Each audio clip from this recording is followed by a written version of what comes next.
jobprojects.com, and today we're going to talk a little bit about audience and considering what your audience might be and things like that. And today we have Teresa Del Pilar on. How you doing, Teresa?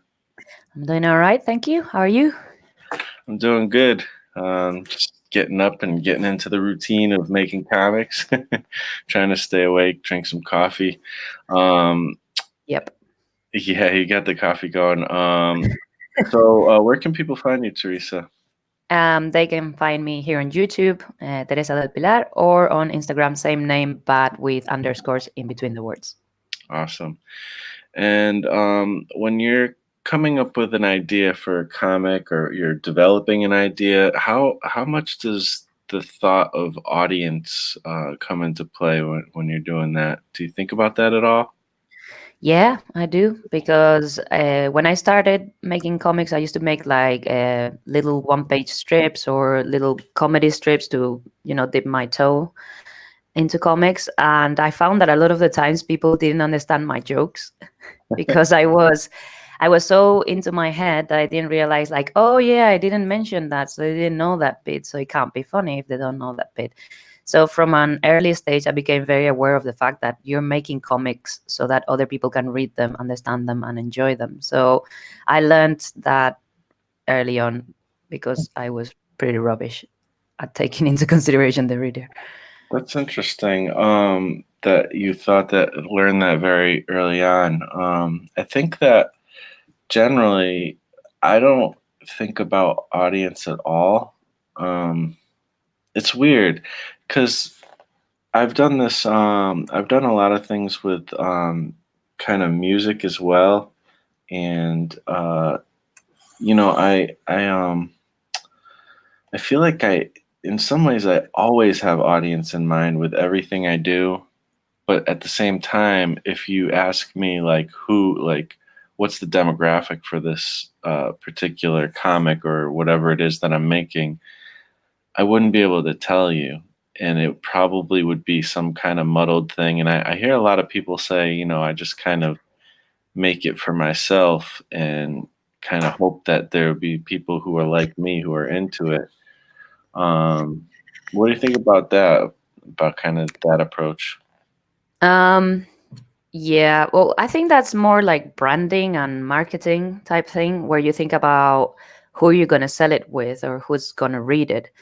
When I say I learned early on about it, all I learned early on is that you need to make sure that everyone's going to understand what you're going for, at least. So, going into more technical aspects of branding or demographics and stuff, do I think about it? A little bit, yeah. More so now than in the past. But I think for me, is basically thinking: is this for kids? Is this for adults? Is this for fantasy fans? Is this for science fiction fans? And just trying to adapt it to those very general categories. Hmm. So obviously, if you're making a comic for kids, there are things that you're not going to include. I Do think you, we're all. yeah, yeah. Do you feel like thinking about the market, like the audience, is limiting at all? Does that like bother you, or also do you think that there's any aspect of like selling out or superficialness with that kind of approach? There can be, yeah. I think if somebody would approach you and say, "Would you like to make not safe for work furry art for me?" If I said yes, that would be definitely selling out because that's not something I do. But I'm coming from a place where I know what I like and I know the kind of people that tend to like it. So I'm just trying to make sure that my message is clear so that those people can recognize this is the type of stuff I like. So it's not a question of me deciding what's Hmm. popular and let's jump on it. It's simply saying, like, I'm doing this is the kind of people that tend to like it. I'm going to make sure that they know that this is that thing. Hmm. Interesting. Yeah. I personally, outside of going against who you are and your like integrity issues, as you said, I'm not going to probably do a comic either about like that's like porn or something, or just goes against my morals and stuff. Uh, but outside of that, it's kind of no holds bar. Like I don't like. I'm kind of okay with what maybe some people might say pandering to an audience. I don't know. I think there's a difference though between pandering to an audience and targeting an audience. I don't have a problem with like saying, okay, this is, I actually like limitations, like it helps me to be a little more creative. So it's like, I, if I were to do a kid's book, which I tend to not like that limitation, because I don't know that I really want to do books specifically just for kids necessarily, usually at least. Um, but, you know, thinking about like we recently we're both involved in a project for a romance comics, an anthology, and that to me is a fun limitation because one, it's a challenge. I've never done it before, and two, I'm curious to get like to learn that realm of things. I am a fan of romantic stories. I don't know that I go necessarily into a specific romance genre to read or watch things or whatever, but romance is usually in most things, and it's something I haven't even thought of playing around with until now or until recently. So in that realm, I am kind of targeting that kind of audience, and I found it fun. Hmm. Do you? Yeah, I would agree. Yeah. I think what you're saying is spot on, like the limitation aspect of it, because sometimes when you open up to anything, it becomes quite overwhelming, at least for me. So having some limitations is, for example, if you're in school as a kid and they tell you, I want you to write an essay, and you're like, okay, what do you want the essay on? And they say anything. And you're like, what? How many pages? However many pages you like. Imagine that sort of like decision making would be a lot more difficult than if they say, I want you to write an essay on a historical character and I want it to be 5 pages. Mm, So I don't think it's so good to give yourself complete freedom. I think setting limitations for projects is great, as you said. And I think knowing who you're talking to, who you're writing for, is also very important. And I don't think that's pandering. I think that's just focusing. mm, yeah. What do you think pandering is? Like, do you think that there's something different? Like, is that a bad thing? Do you think there's something different between that and just targeting an audience? Yeah, I think there's a difference. For me, pandering would be to bend yourself over backwards to get people's attention. It's the difference between um, attention seeking and asking for help, for example. Hmm. I think we can all tell the difference between those two things. And I think the main difference is your objective. With pandering, your objective is simply to get attention, money, whatever you're trying to get. It's a means to an end. The product is irrelevant, the comic is irrelevant, you're just pandering. Whereas when you're targeting an audience, the comic is the thing. The only thing you're doing is you're making sure that you are making the best comic you can inside that genre and for that audience. So you're not pandering, you're just focusing your energies. Hmm. Interesting. Um, yeah, I would agree. I would agree. Let's see.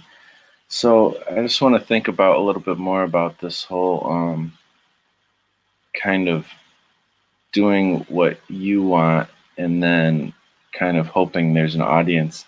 I think a lot of people say that, and I kind of think maybe that's just the lazy answer, or and it's kind of okay. It's okay. I don't really judge anybody actually for that, and I kind of do that even myself as well, to be honest. Actually, that's probably the main way I create. I just create what I think would be cool. I come up with an idea that I like, and I don't really think about audience all that much. But kind of, I feel like as I'm going, I start to. It's kind of like character development. It's kind of like just writing in general. Like you kind of when sometimes there's different ways to write stories. You can go in knowing the message you want to say, and kind of try to stick to it. But a lot of times, even then, you'll kind of veer off. But there's more exploratory writing where it's like you you go in, you kind of have a general or a vague idea of what you want to tell, and then you get to know the characters, and the characters start to dictate the story a little bit, and different aspects dictate it. And I feel like sometimes my relationship with the audience, when it comes to creating a story, is similar to that. Like, you know, I feel like the almost the character of the audience is developing as I'm creating. Does that sound similar to what you do ever, or no, you don't really do that? Um, I don't know. Everyone's process is different. I don't think I do it exactly the way you do it, but I think I understand what you're saying. Mm, But for me, audience and character are two different forces. hmm So, like, obviously, I have to follow what the character wants the story to be because otherwise the story wouldn't make sense. hmm And that's part of the craft of writing. But then there's an element of audience, the audience understanding what you're going for, because one thing is you wanting the character to do a thing or be in a way that they need to be for the story, and another is whether that's coming across to the readers or not. And hmm that's where I take into consideration audiences. It's like, okay, so I want this character to be funny, but if everyone comes back and it's like, oh, this character is so edgy and unlikable, it's like, oh no, I failed, you know. Yeah, So I think there's an element of feedback you need there in order to make sure that what you think you're doing is what you're doing. yeah, that's interesting too. Yeah, just having the audience kind of be a part of the process almost. That's like an it's not a new thing, but it's become more and more prevalent in this day and age because we can create in real time in front of people, and not everybody likes to create that way, but it's definitely more possible and almost become the default to a certain degree.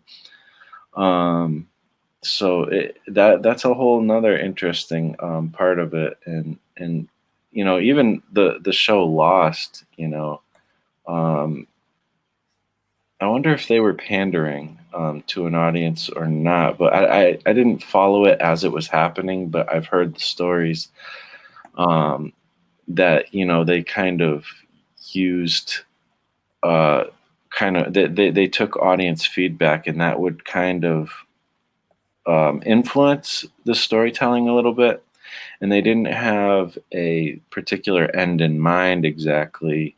So you know they kind of kept you on your heels, kind of because they were on their heels too, which is interesting. I don't know if it's a good way to tell a story because a lot of people say that they weren't very satisfied with what they how they ended Lost. But it is an interesting way to think about it. Yeah, I was following Lost as it was happening, and you can see the decline. And I think you have to separate, or at least I like to separate, um, the audience from the writer, in the sense that yes, you do want to know if the audience is getting what you mean, but you can't let the audience define what you're trying to say, if that Mm, makes sense. So I separate those two things. Yes, of course, listen to the audience. If they're confused, if they're bored, etc., you have to, mm, do put a little bit more effort into things, but don't let them tell you what you need to write. At the end of the day, that's your choice, not theirs. mm. Yeah. Yeah, I mean, at the end of the day, like you said, it's your choice. You are the storyteller. Like Yeah. that's literally your role. You're telling the story. So Um, it's a bit like, I think about it like, kids when they go to restaurants when they're very young. Well, this happened to me last Saturday. That's why I'm thinking about it. And so I was in a restaurant with my niece, and she's 4 years old. And so the waiter was like, "What would you like? Would you like spaghettis? Would you like pizza?" And he started giving this massive list. of choices. And everything sounds great. She's 4 years old, she wants everything, so she's like, I want a pizza with a burger on it and blah blah. She started going like this crazy route where she wanted the sausages inside the pizza and things. And I was just looking at the waiter going like, I think you should just bring spaghetti bolognese. And he didn't listen to me, he listened to her, and in the end she didn't eat the bloody pizza because it was a mess. Because if you give people any choice of something that sounds cool, they are not like necessarily informed enough sometimes about storytelling to know that that is the best way to go, especially if they're not the storytellers, if they don't know what you are intending to do, etc. So I'm not saying that readers are like little children, but I think the level of information they have about the story is too low to make those decisions for you. Yeah. Yeah, that's funny that you brought that up.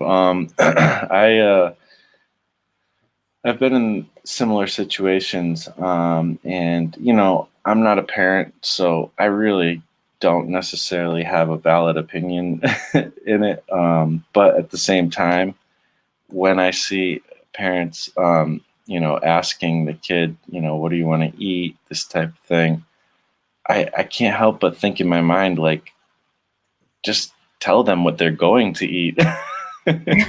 Like, I think that's how it was for me. Like, I didn't have a choice growing up. I was eating what was on the table. Like, and if I didn't want to eat that, there were sometimes consequences, or, I don't know. Maybe that's not the right way to do it, though. I don't know. But I I see don't know, a like, lot of yeah, kids yeah. end up having a diet of like the only two things that they will eat. Yeah, yeah, absolutely. In this case, it wasn't that like my nieces eat really well, but it was just the case that she's really young and you gave them a list, and what she did was creatively mix everything to create something that is horrible. Why would you give them that? Yeah. As the adult, as the person that understands what a pizza should be, he should have known better. Like, he should have not listened to her crazy idea of putting sausage and burger into the pizza. Yeah. And that's you as a writer. You should know, even if the audience wants more explosions, you know that the story is not going to be better with more explosions, and you should make that call. So yeah, listen to your audience, but at the end of the day, you know what's best for the story. You are the one that has the information Yeah. that is needed to make that decision. Yeah. And then there's people who write for the same audience all the time. They write for a horror, like they're genre writers, or I mean, I haven't heard that term in comics necessarily, but actually, kind of unfortunately, because to me, the fact that comics are broken up into companies instead of genres is actually a detriment, I think, to our industry. But and where it has been separated into genres, it's done better, it seems like. But I think there's some people, like I said, write for that audience, and maybe they write for different versions of that audience at different times. I don't know. But that's kind of an interesting way to go about it too, though. Like, being known as I'm the person you go to for romance, or I'm the person you go to for quirky high school slice of life, or I'm the type of person you go to for. I mean, everybody's the type of person who you go to for superheroes. It seems like in American comics, which is kind of ridiculous. And it seems like we're actually, in some ways, maybe the whole industry is pandering to one audience, which is kind of crazy. But then again, now there's all these battles about they're alienating that audience. And maybe that's part of the problem. Maybe it's because we've only focused on one audience for so long that once you do one little thing that goes against the grain, it just gets everybody mad. Well, maybe the problem is you've always been only working towards one audience. I don't know. Never really Yeah, thought yeah. of it in that way before, but there's a lot of interesting comments too. Go ahead, Teresa. No, I was just gonna say that that could possibly be the problem with American comics, like why people are so mad. Because for many, many years, since the 30s, it's been, I don't know if it's pandering, but it's been marketed and created as part of a genre and as part of a particular audience. And now it's like, oh, we're gonna open it to other people, and it feels like you're changing the whole of American comics by doing that.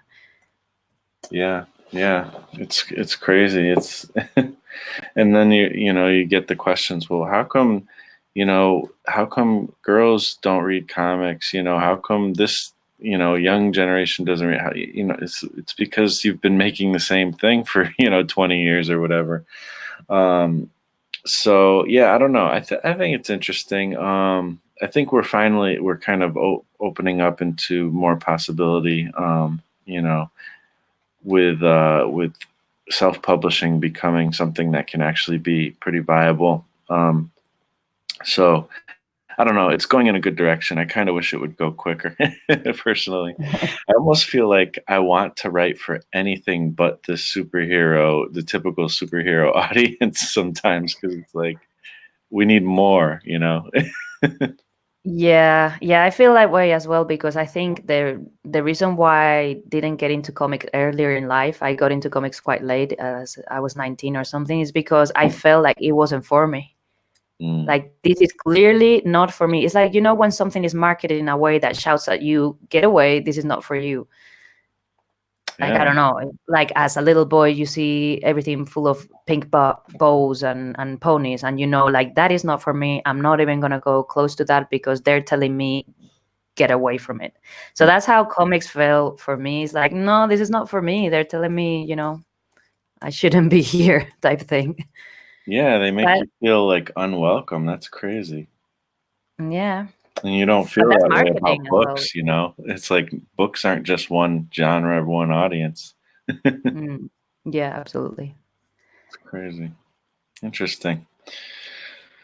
Um, let's see. I wonder what else, there is to think about with audience. I mean, I think it is something that is important. I definitely think it'd be an interesting experiment to try to do different things with audio. I'm trying to think of my different stories because I think I have like I got a couple horror stories going. I do want to kind of hit the superhero audience, but I always want to do it in a different way than it's ever done. Um, yeah, I don't know. I don't know. I'm just trying to kind of brainstorm on that a little bit, but um, I wonder too, like with marketing and stuff, like I don't know. I don't know. I think it's an interesting aspect. I mean, every creating stories, there's so many different things that you can think of. And audience is just one of the considerations. Uh, Mhm. so I think Yeah, I I think think it's worth thinking about at least. Yeah, absolutely. And I think we've sort of contradict ourselves while we were talking about this because at the beginning I was saying, "Oh yeah, you need to know who your audience is." And then I'm saying, "Well, I didn't ever give comics a chance because I had the feeling that it wasn't for me." So it's like Mhm. you have the dangers and the good things about it. Like you can get people that feel that this product or this comic or this book is for them, and on the other hand you are alienated or estranged in a lot of readers that may be interested in it, but you've packaged it or you've put it in a way that is gonna make those people feel like, yep, not for me.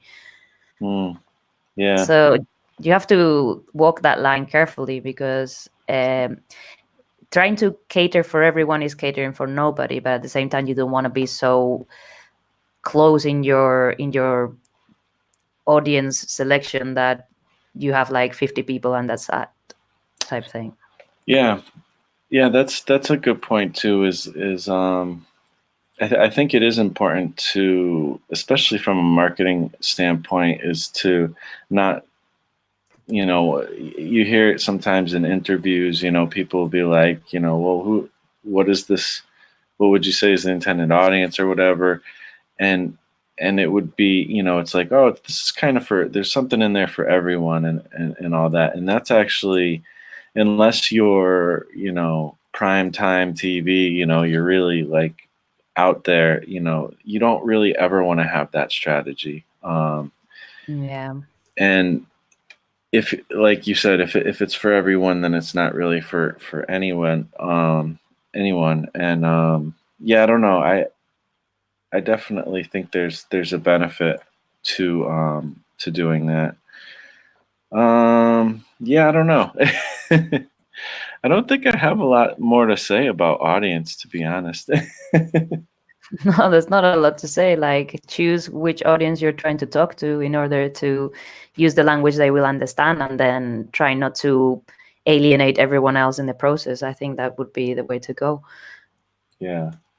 And then I think like there was one point I was talking to a friend about like one of the stories I was doing, the armor girl story, which I don't have a name for, but it's basically like kind of the what do you call it, the like the old school animation, like the rubber hose style animation. Like a big part of that idea was just for me to draw in that style. So it's like the way I start a story, like I said, it doesn't really necessarily start with audience. It always starts with something else. And then, it turned into basically this whole, it was a female protagonist, and it kind of turned into this, my version of like the Butter Battle book by Dr. Seuss, and Right. like why do we fight wars type of thing, but in a kind of fun goofy context to a certain degree, where people don't like really get hurt. It's more cartoony. Um and you know I was asked the question at one point, well, what is the intended audience here? And I'm like, I don't really know. I'm just like making something that I think is cool. Like, I don't think there's any audience for this. Like, who wants this? I don't know. People who like rubber hose style animation and the history of animation, or Could be, people yeah. people who want to talk about politics, but I don't want to get too deep into like, I don't know. And so I was trying to like apply an audience to that story, because they were really like asking me and trying to get me to settle on an audience. And Mhm. going kind of the reverse way, it was really hard. Is there a way to kind of, once you've come up with a lot of your idea, is there a way to like, all right, now I want to think about the audience, and kind of reverse engineer that? Yeah, that's an interesting point, actually. Like, at what point of the process do you start thinking about audience? I personally think that it's somewhere after developing the concept and starting to, when you have a clear idea of what you're trying to say and what style you're going for, etc. That's the moment where maybe you can pause and say, like, who is this for? And then that will help you make decisions about the way you're going to write it, thumbnailing, and present it. Because, for example, with stories I've written, I was thinking, okay, so I'm going to write this story about, for example, graduation nightmares. I'm going to write this story about this girl who's finishing university and she's having a lot of nightmares, and she's starting to see like there's a connection between real life and nightmares, and she's trying to figure that out, like what's going on. Okay, and then I stop and think, like, who's gonna read this? And I started thinking, well, probably like kids at the end of high school, or maybe like at the beginning of university, that sort of audience. And then I thought, where are those kids hanging out? Webcomics, right? So this is best as a webcomic. But I had the story idea before I decided who it was for, and who it was for was more a question of, what do I want to do with this comic? Do I want to publish it on Kickstarter, or do I want to put it online, etc.? So it was more like when I was thinking about distribution, formatting, and branding, I guess. Hmm, interesting. That's interesting.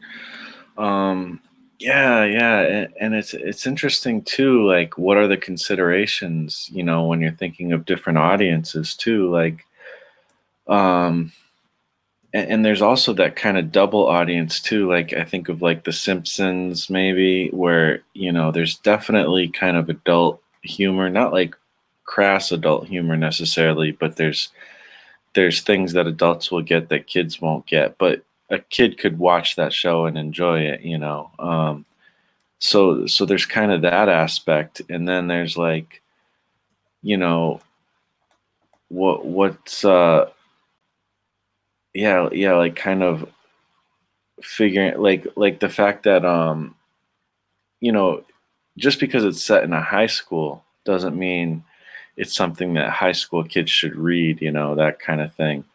Yeah. Um, but you could also make something about war that's for kids, and I only say that because I've seen the example of Butter Battle Book. When I was a kid, I had no clue that was about war, but it was teaching me the silliness of conflict, like the silliness of maybe, if I were to get into some kind of conflict with a kid at school, a lot of times you fight over, stuff that really doesn't matter, um, Yeah.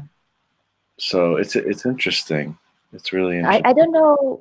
I don't know if you've seen those videos. There's a channel here on YouTube, and I cannot remember for the life of me what it's called. But it's basically like experts on topics that explain the same concept to five different age groups. So Oh, so maybe it's a physicist, or maybe it's I don't know, a neurobiologist, something very technical, quite difficult, right? And they mhm. start by explaining it to a 5 year old. Then they explain it to a 10, 11-year old. Then they explain it to a high school graduate. Then they explain it to like a person that is studying the same subject at university. And then a person that has finished university and has already got the degree. So it's like they explain it differently to all these different audiences. And I think that's more or less what I'm trying to say here is like you need to know who you're talking to in order to make sure that what you're trying to get across is coming across clearly. And that's all I think about when I think about audiences. It's just who are you talking about? You need to know in order to make the best work you can for the people you're aiming it for. Yeah, that's a great point. Clarity is probably the most important thing in comics and in storytelling in general, unless you're specifically trying to be unclear and trying to be vague and abstract. I get that. But generally, if you're trying to tell a story, clarity is one of the most important things. And if you don't know who your audience is, it takes away a level of clarity for sure. Um, Yeah, and even when you're trying to be a little bit obtuse and be less clear, that is because it's intended for a type of audience that like that content. yeah, definitely.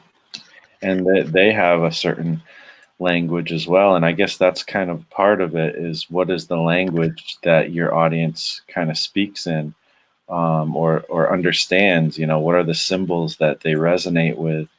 I've heard about it's interesting because people have talked about like they want to make maybe comics for kids, but they don't want to talk down to kids or to any audience, but even to kids, Russ brings up the point when he's on a lot of times he talks about, you know, how reading comics as a kid, you know, he actually learned his vocabulary got bigger, but he could understand it too, and he was entertained. So it's really it seems like it's a little bit tricky, and I'm definitely curious to hear to check out that channel you were talking about. If you could send a link later, that'd be really Yeah. cool. What other considerations? Like I think obviously like age and gender are like probably the main things we tend to think of when we think of audience. What are maybe some other things to think about? Do you think? Yeah, well, it's a complicated thing because age and gender. Well, I'm gonna give you one example of something that happened, which was I don't know who told me this story. It was someone that was trying to sell their comic in a comic con, and their comic was very pastelly looking, like a lot of Hmm. pastel colors. So that was screaming to everyone like this is for girls. For some reason, pastel colors are for girls, and bright colors are for boys, right? Like Hmm. it is encoded to that level. And then this guy looked at it like an adult man, and he was like he really liked it and he approached the author and he's like, can I buy this book? As in asking for permission. Like he That's wanted the funny. book, but he knew it wasn't supposed to be for him. So he was like, can I buy this book? Am I That's allowed? funny. Type thing. And so yeah, you brand things for certain audiences, but I think there's an element of deciding your demographics, who you're trying to target, that needs to be a little bit less in your face, I guess. I mean, if you want to do it very in your face, do it. But I think when you do it so much in your face, it becomes restrictive. And a lot of people would Mm. be like, oh, I want that thing, but it's supposed to be for, you know, 50-year-olds, and I'm not 50. Right. Yeah, that's really interesting. That's kind of funny, actually. It's like, can I have permission to read this, even though it looks a little pink? Um, yeah, I don't know. And then it is tricky too in this day and age.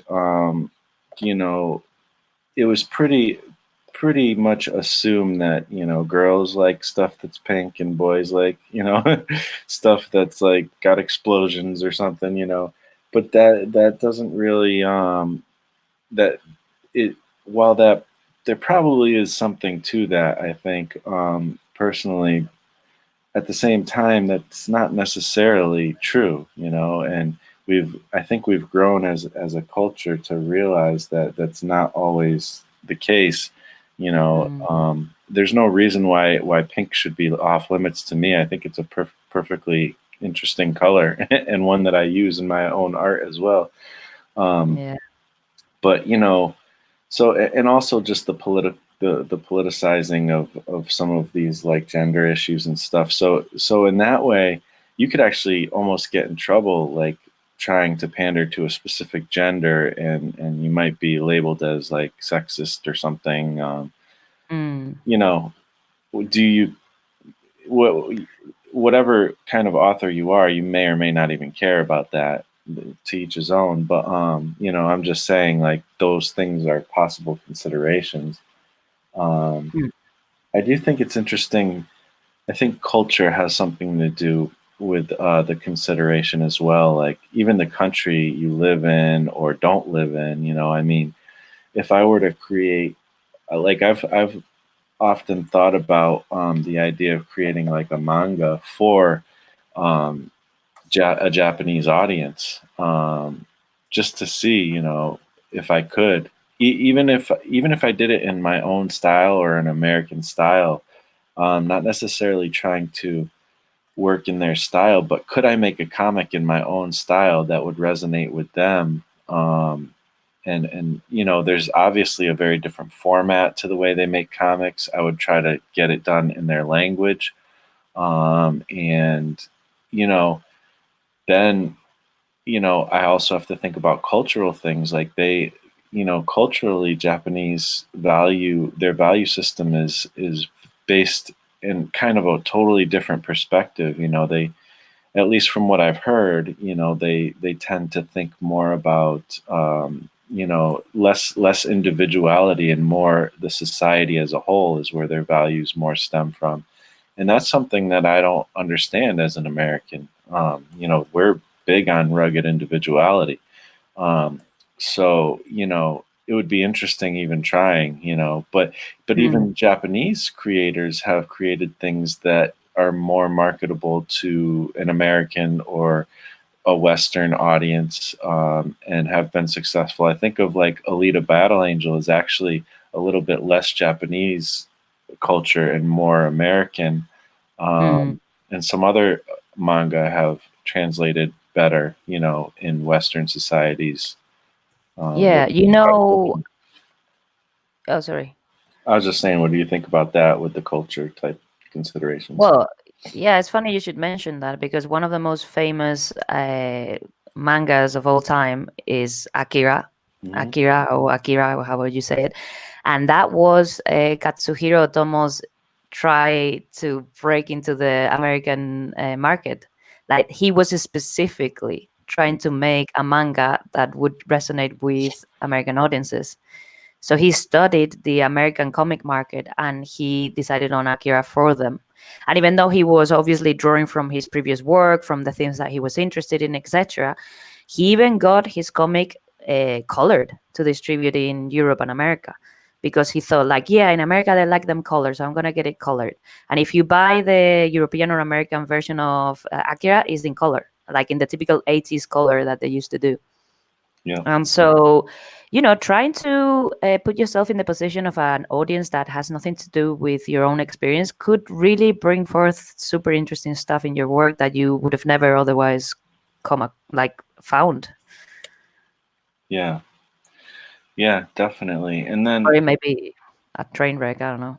yeah, that's the thing, is where do you kind of draw the line and stuff, and how do you differentiate certain things? And I think if you're trying to make a big jump like that, you also maybe it's helpful also to try to kind of anchor it more in things that are universal, and then have maybe some touches and spices and flavorings of the culture you're targeting. You know what I mean? Like there are universal things. Like we definitely know this because if you look into the mythology of different cultures from back to the earliest times, a lot of the stories are the same and myths or very similar.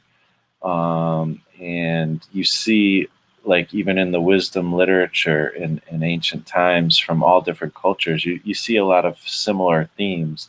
There's definitely um, some some similarities. So it's really like kind of, when it comes down to it, creating a story with art and trying to think of an audience. It's actually it's communication. And it can be cross cultural communication. So we're just trying to speak the language of human, really. As long as you're kind of anchoring on that, and then you try to maybe spice in some of that stuff. I think that's maybe a good way to approach it, Yeah. personally. Yeah, I don't think that's the way marketers approach it, but as a creator, I think it's the healthiest way, probably. That's a good point. All right. Well, we've been going for a while. I do have to get to work. Let's see, what time is it? Oh yeah, I got to get to work. So, thanks, Teresa, for hanging out. Thanks everybody else for hanging out as well. Teresa, once again, where can they find you? Here on YouTube, Teresa del Pilar, or on Instagram, same name, but with little underscores in between the words. Hmm. And definitely keep an eye on Teresa's channel. She's going to have some cool videos, including some other people and stuff. So that'll be, if you like live streams like this, I think you're going to see something like that on her channel soon. So that would be Yeah. really cool. And you guys know where I am, where I'm at on DocuJobProjects.com. Marsh Comics. Is it? I forget. I haven't said this in a while. Marsh Comics on Instagram and TikTok and Twitter. And other than that, thank you for watching, and hopefully you dig this. Let us know what your thoughts are in the comments, and we'll talk to you on the next one.